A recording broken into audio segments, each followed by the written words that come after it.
Hello guys, good morning. So आज मेरा birthday है एंड मेरा बिल्कुल भी मूड नहीं है, मतलब आई एम नॉट एक्साइटेड। आता मी मेसचा डब्बा घ्यायला टिफिन घेऊन जात होते। एका मेसवर आहे बेसन आणि एका मेसवर आहे मूग डाळ आणि मला दोन्ही पण आवडत नाही आणि कुठून डब्बा घेऊ मला समजत नाही आणि माझ्या बसचा पण टाइम होत आहे। आता मी थर्ड मेसवर जात आहे, तिथं बघू काय आहे। मला वाटतं तिथे तर रेडी नसणारच आहे। Okay, bye bye, take care. आणि आज मी हाफ डे घ्यायचा विचार करत आहे। खुद को टाइम दूंगी मैं आज।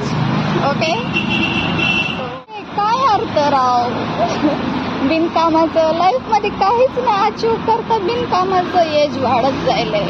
मी एक्सायटेड नाही माझ्या बर्थडे मध्ये।